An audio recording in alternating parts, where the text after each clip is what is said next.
Hello. Welcome to the Mermaid Tavern. Chin chin. Salute. Cheers. Slàinte Skål. Bottoms up. And happy Easter. Happy Good Friday. Bless you. Well, in a shameless and rather tenuous link to Easter, I'm going to talk about one of my favourite, and perhaps my favourite of all time, certainly a very early favourite, Beatles song. I am the walrus. I am the Eggman. They are the Eggman. I am the walrus. Goo goo goo goo goo goo goo. Eggs, eggs. It's an excuse to talk about this wonderful song. I love it. It was a very early kind of favourite for me. It really was. The B-side of Hello Goodbye, of course. And when I first bought it in about 1978 on a single, I remember buying it. It's funny, I remember I quite like Hello Goodbye, but it was the B-side. Now, I had heard this before on the Beatles Blue album, possibly that year. And then I bought a single version of it myself. It's very possibly the first Beatles single I ever bought. And my dad bought me the singles box then. It had them all in it. You know, I talked about that last time I was a few weeks ago. And it came out, I think, in November '67. I think it was recorded about September. And in 1978, I'd borrowed from the library Hunter Davis's book. I later bought it. And it goes into detail about Hunter Davis spending time with John at his home, Kenwood in Weybridge, and they're going swimming, and John hears a siren of I don't know what it was, fire engine, and Hunter Davis remarks that he's kind of imitating the sound, and interested, and he goes into later that day developing the song, and Hunter Davis says that he laid down something for it. That was in August '67, but he was isn't that funny? I remember that stuck out, how John kind of composed a song about on the back of a fire, and I am he as you are, me as we are all together. You can hear the siren, can't you? Na, na, na, na, na, na. I always thought that was really intriguing. Yeah. He also goes on to talk about lines, sitting on a cornflake, waiting for the man to come. And then Hunter Davis says, van to come or something. But then I heard Peter Shotton actually contradicts that, because I think he gave that line about the van. And also about the yellow matter custard. Dog's eye, that's from a kind of drinking cold. Oh, yeah, it's a kind of a schoolboy kind of rhyme. I think that was the inspiration for that. What did Johnny Marr say? Johnny Marr said a line about it was like Hieronymus Bosch set to music. I think that was really great. You know, I didn't know who Hieronymus Bosch was when I was 14 when I bought this song, but I heard that quote much later on by Johnny Marr, and I think it's absolutely true. It's full of this stuff, and then I think John took a great delight in the fact that people would analyse every single lyric. You know, he was kind of really fascinated by the fact that people were sort of looking at the lyrics, and which they were by then, weren't they, with great sort of meaning, and thinking, oh, what's that mean? You know, he said something like, I think he said that I Am the Walrus is one of his favourite tracks, and it's got a little bit enough little bitties in it to keep people interested for 100 years, which is great, isn't it? So it's not quite been 100 years; it's been over 50, almost 60 years now. I wonder if in another 40 years people will still be listening to that song. I bet they will be. I know the Gallagher brothers love that song, don't they? I know Liam's spoken out about it. He's recorded it, hasn't he? And it's evocative. It's such a wonderful song. It's a very early love for me. You know, I've often said, what's my favourite Beatles song on here? And it's like P.S. I Love You, but and the Walrus is up there too. It's what songs I heard first and really made me love this band and still love this band and get great joy from this band. That's why I'm talking. That's why I do. That's why I'm here at the Mermaid Tavern talking about with a pint of beer in my hand, talking to you because I love this band. I really do, and doing this, being here for the last sort of months that I've been doing this has made me sort of rediscover my love for the band, and I lost that love for a little bit. I've gone on about this before. About I did a 10 years ago, did a play and stuff, very stressful about the Beatles, and it made me sort of not put me off the Beatles, but sort of dampened it, lessened my enthusiasm for a bit.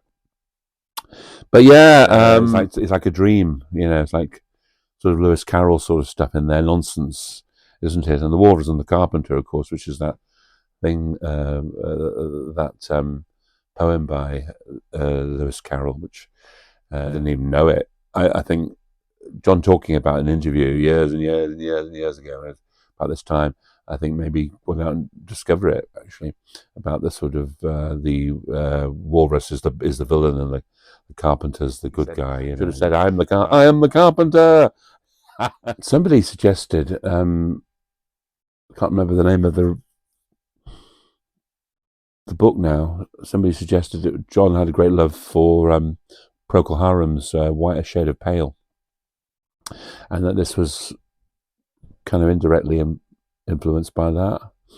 I don't know if that's true. The life and anger. It's not really, vaguely. I don't know if that's true. Do you know if that's true?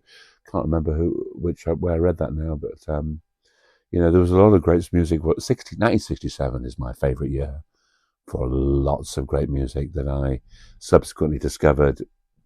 Well, it's funny, isn't it? It was only 11 years later. That's nothing now, is it? I think 11 years ago from now, you know what? That's 24. I can remember. I can remember everything I was doing in 2014. 11 years ago. Yeah, can't remember what I was doing last week. I can definitely remember 2014 quite well. It seems like, you know, I was just got into the Beatles like I did in 1978, 79. That's like just about 10 years since they split. And is that funny? It really is. And 1967 is my favourite year. I'm going to talk about this here one day. Not just the Beatles, the Doors, the Kinks, Leonard Cohen, Hendrix. So much great music came out of that year. 1967, Summer of Love. Of course, it was strange, wasn't it? Because you always think it's cool, Summer of Love, but then there's other stuff in the charts that aren't necessarily cool. So you weren't there. You can read this sort of retrospective thing about it being such a cool year, but I can remember 1967. Funny enough, I would have been 3 that year, and I can just about remember being 3. Isn't it funny? Very faint memories, but I can just about remember having my 3rd being 3. That number 3, isn't it funny? Yeah, it's a very dim memory, but I can remember it. I think that was the year that was all this was going on. Isn't that great? But yeah, what is the Eggman? What is the Eggman? Didn't John say something like, let the work that one out? A lot of people say it's Eric Burden in his book was telling this story about a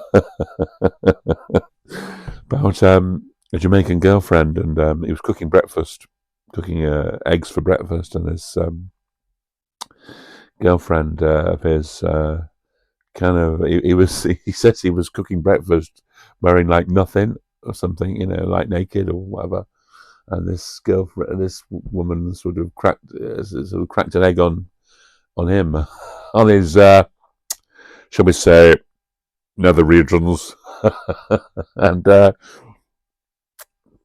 cut a long story short, and not be too rude, he had a very different kind of breakfast. And so she did. So she indeed. So, and he says he told John that story and John called him the Eggman. I don't know if that's true, but Eric said that. Eric in his book. Bless Eric Burdon. Still with us, thank God. Yeah, so there we are. That's the Eggman. When they were recording it, he's got all those people in singing, all that choir, saying, "Everybody's got one, everybody's got one, everybody's got one, everybody's got one." And he said something like, somebody asked him something, "What have they got?" And he said, "Well, everybody's got up, and up."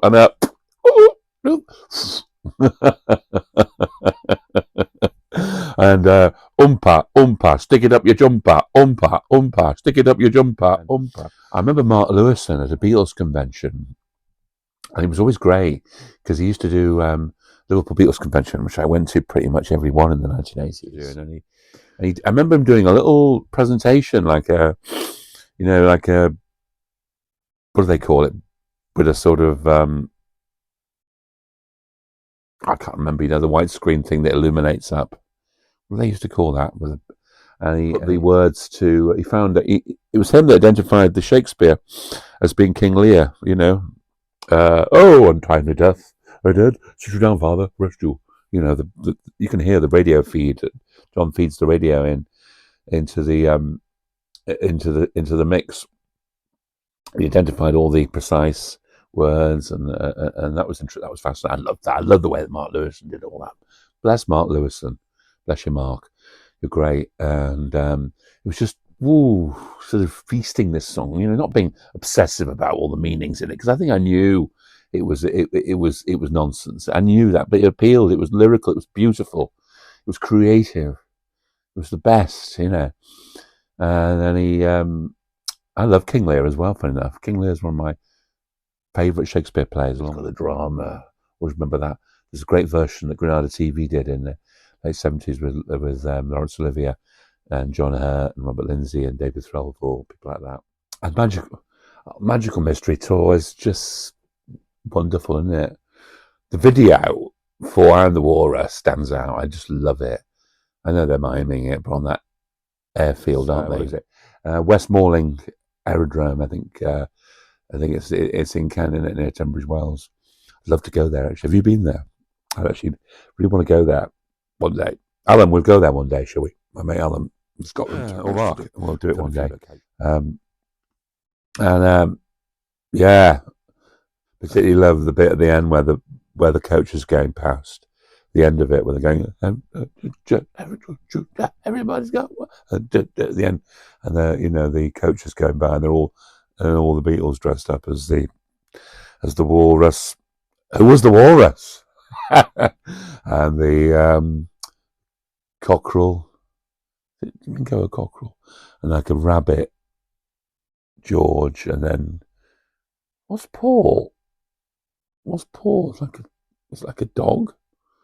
Or face, or I can't remember. Can you? I should know this stuff. And then they go by, and all the characters go by, and then that long train of the Eggmen, when that white long kind of train where they all got white caps on, skull caps, and they're going like that. I love it. I just love that. It just appealed to me early on. And I remember seeing do you remember how great Beatles conventions were? You're old as me. In the back in the day, when these things were not available, you only ever saw them at conventions. No YouTube, no videos of these things. And I did buy initially it was a Betamax, because my mum had a Betamax recorder, Betamax copy of it was from Fenner Workman of Magical Mystery Tour. Terrible quality, all the colours faded a little bit, but I loved it. Loved it. And then when it's come out in more recent times, of course, and I just love Magical Mystery Tour. It's absurdist and surreal, isn't it? And I think it's funny, and it's a delight to watch it. I can't understand what they were saying. Like Daily Express called it blatant rubbish. They were just looking for some reason to attack the Beatles, then, weren't they? But showing it in black and white wasn't particularly a great idea.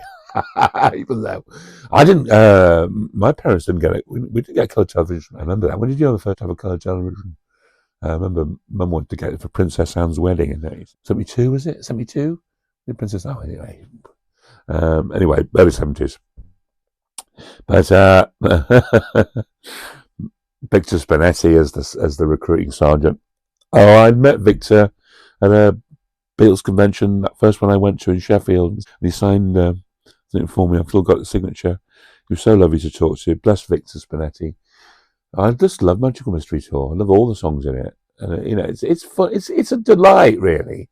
And the songs, just what wonderful songs in there. Every single one. Is it Blue Jay Way? Mother Should Know. Magical Mystery Tour itself. Flying. And the Walrus is the highlight. Of course, it was banned by the BBC, wasn't it? For boy, you're being a naughty girl, you let your knickers down.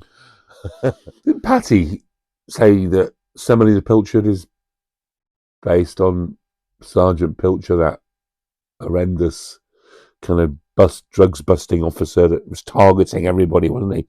Pilcher of the yard. Didn't he get done in the end too? As well. And really unpleasant. I'm sure Hello Goodbye. Correct me if I'm wrong on this one, but I'm sure hasn't I Am the Walrus got a distinction of being in the charts in this country, Britain anyway. Yeah, the number one, the number two position, because it was the B side of Hello Goodbye, and it was also on the Magical Mystery Tour EP, which was number one, number two. Is that right? Yeah, because EPs were included in the singles, weren't they? Yeah, because they were just EP chart. So I think has that happened? Has that ever happened? I don't know about America. I don't think so.